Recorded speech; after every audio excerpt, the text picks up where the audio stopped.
vena biso ken piana to respecta comme mingima normalement ils ont pour nous ça la bête faut offrir artiste et musicien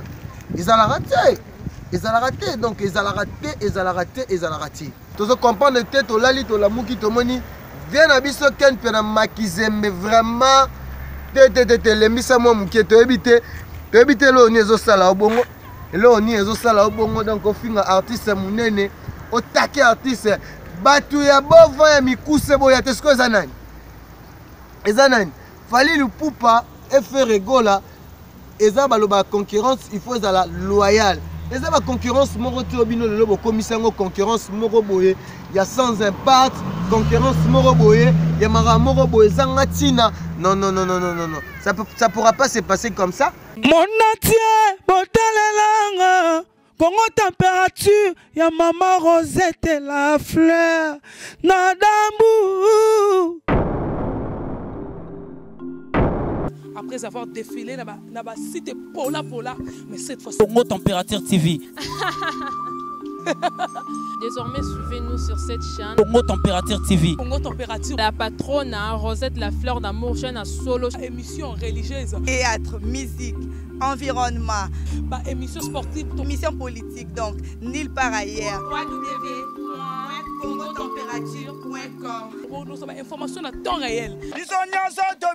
Congo Température. Et y a mon pépé Asika. Ya Tobina Congo Température. Et y a mon pépé Asika. Bienvenue ma chère internaute, il y a Congo Température, ce bel bien Peggy Titan, le parallélo de la presse congolaise, Modka Mikili. Je dis un grand merci à maman Rosette la fleur d'Ambour, un grand merci Nabato Nyos, vraiment Bolingara Peggy Titan, c'est bien, tout ça vraiment place Oyo, place touristique, merci. Narolinga mon réalisateur a vraiment côté Bono Mpandi et puis Azo Milangai, balsa moi caméra boyé, à mon vraiment batbaye moi visite donc balsa moi caméra côté voilà, pour mon vraiment place tout ça au maillot à mon canaliser vraiment Europe mobile donc il y a moi na quoi donc batbaye moi tourisme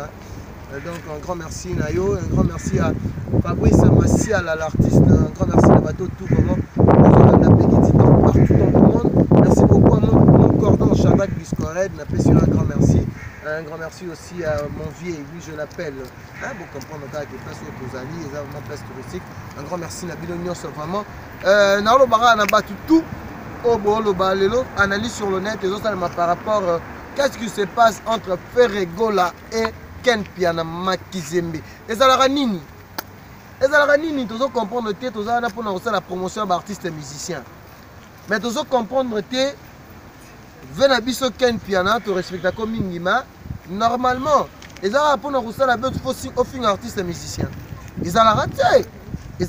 donc ils ont raté veut dire bato nyonso bozaza partout bo ben analyse sur le net ya mokolo lelo dimanche Peggy Titan aoyi ni sara na ndenge ya zala quoi omoni na olobelaka par rapport ya ba artiste et musicien un grand merci na bango nyonso o ba osala vraiment fierté à Mora Nabiso. Na pesi un grand merci na El Aris Matadia. Au Rosala le 27 le 28 na Matadi. Un grand merci à mon ami comme on est jusqu'à Zanotti. Donc na Bossanité Akula leader Akula. Babige Aris Matadia toza kotoyo na leader Akula koto donc tout ça là vraiment ma solo na on peut ça ba bonne chance na ba massa tout vraiment lelo ba signer moi marambo massa na ngai bina filé ba binzembo wana vraiment ils ont pesa kitoko ils ont pesa vraiment plaisir na bato nyonso ma oyo bazo consommer bonne musique na Bossanité Materazi Chali vraiment yo yebi donc mamozo qui ne kitoko on balobi que tribune de réflexion par rapport au l'autre par rapport à chronique musicale bandeko nyonso bazo critiquer ba musicien bandeko nyonso o bazo sala vraiment ba fausse déjà surtout pour la communication et lelo ne bomoni bongo na pesi un grand merci à Karim Mokonzi la véritable donna de publicité aux Alines à Paris Kalami de pas parce que toi déjà la carte Europe na côté na Congo Température maman Rosette la fleur d'Ambour merci pour nayo maman parce que olobaki ke Peggy Titan il faudra masoler à Likolo et à la World. Un grand merci à Bacharge à Karine, Fenek chef Mokonzi, Mouna l'artiste, Afifi, Beki Senda, Peggy Titan yo koto au Calamité, na okangabino liboke faut boya ba koto yo, bateau tout vraiment bolingaka. Lelo sujet lelo tozo comprendre te to lali to la muki to moni vient na biso ken pena makizembe vraiment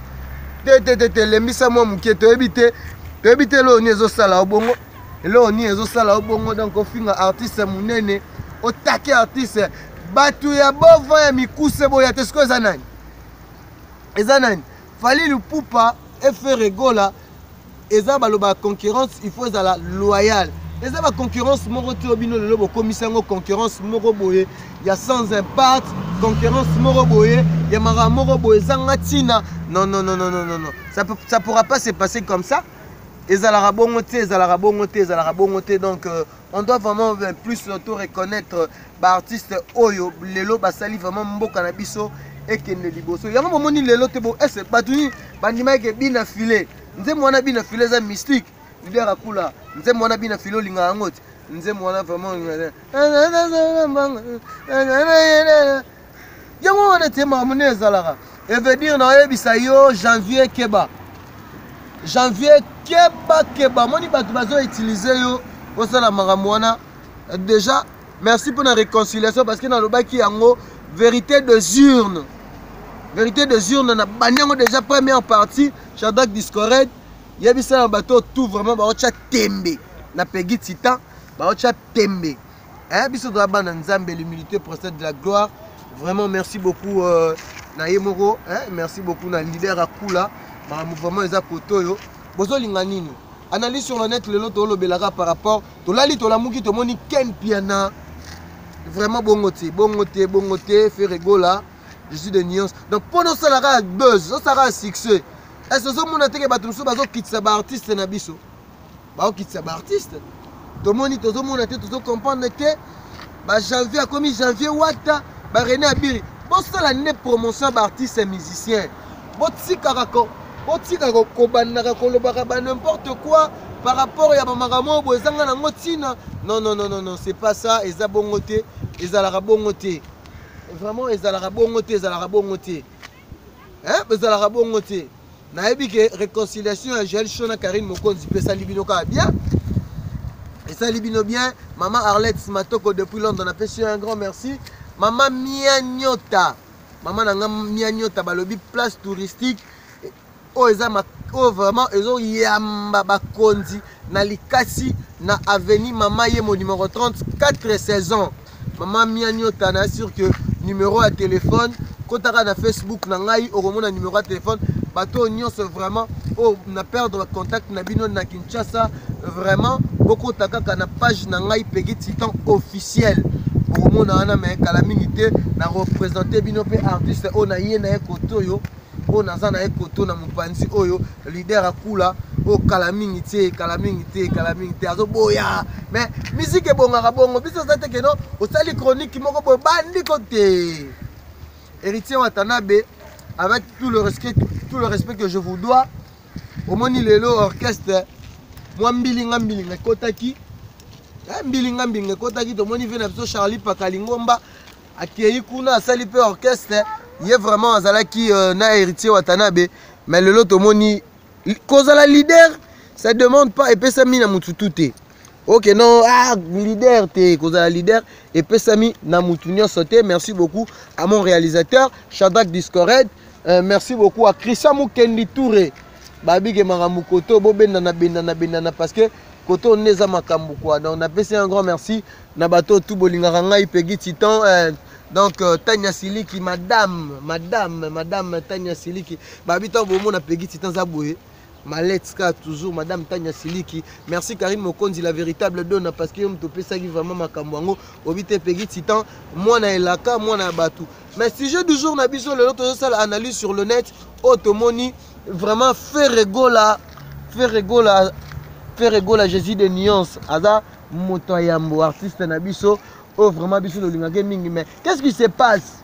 bazo take faire répondre fallait même bango poto nga lobaka na vie na nga quelque na lobaka ni ba vérité parce que nga na répondre ba vérité muto tozane bien na kolinga te na déborder na même soki ba ndenge ni te je suis pas comme ça vraiment nga na za garçon mo na vraiment poli talara vraiment na na ba sœur na nga Tanya Siliki na outil d'une famille chrétienne donc Peggy Titan so azabwe par rapport à vérité so na zana ba problème ba tout peut-être aujourd'hui nanga qui peut-être on a vivre bonheur on a vivre te lelo nanga za la bien te na bato tout bazo bien nanga auto zenga mamu triple nationalité na Irlande na bosanité mon vieux Jolili a talent cher et annonce na mosuni pe na mokuwa Clairbeau Boule aluminium garçon de Paris quelque chose s'est préparé et ces choses là a été accompli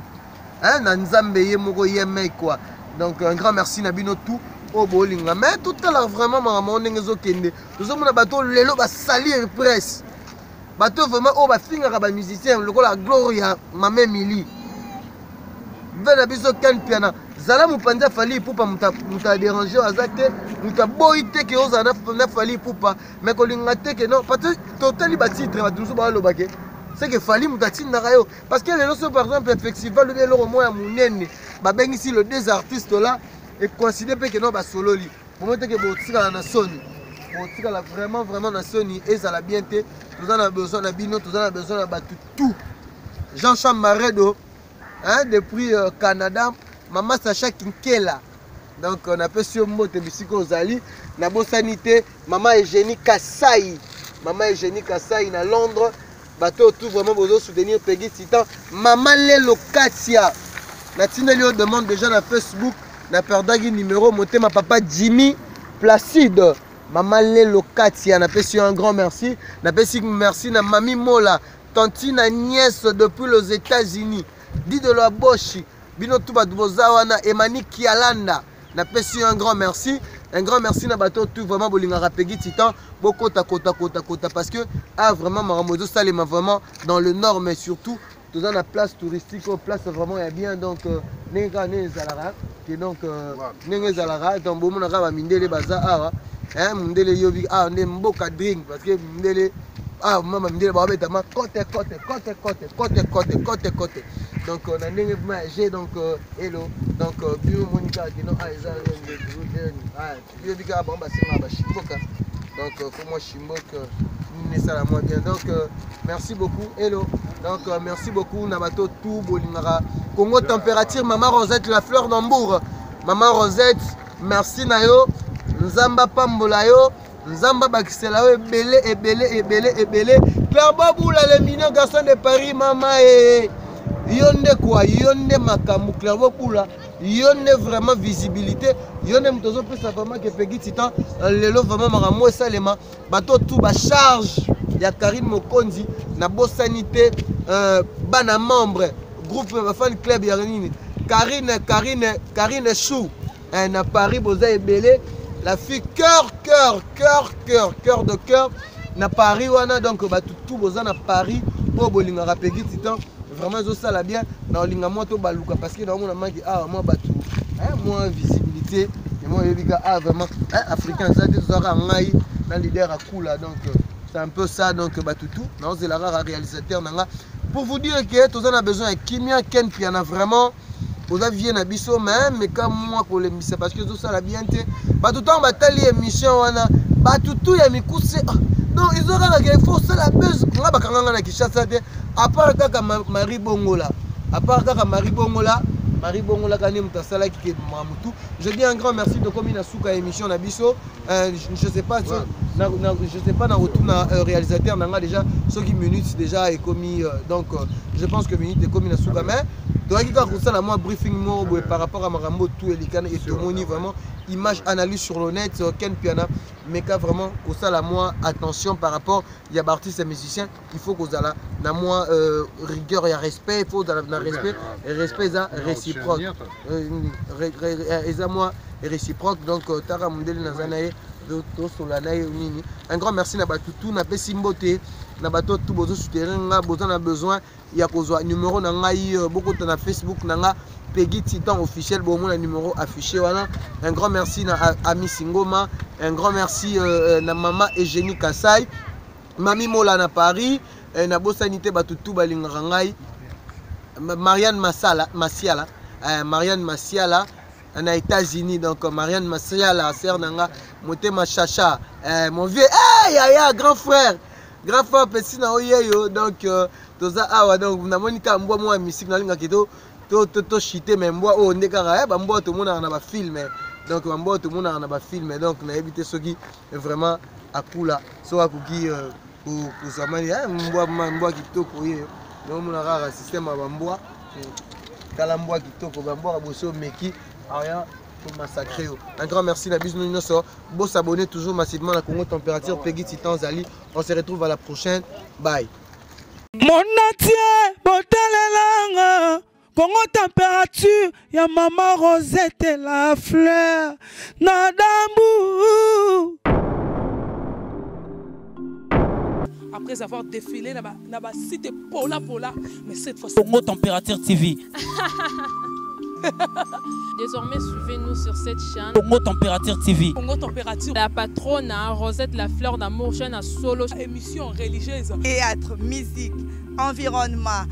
Émission sportive. Émission politique, donc, nulle part ailleurs. www.congotempérature.com. Nous avons information à temps réel. Congo Température. Et y a mon pépé, Congo Température. Et y a mon pépé,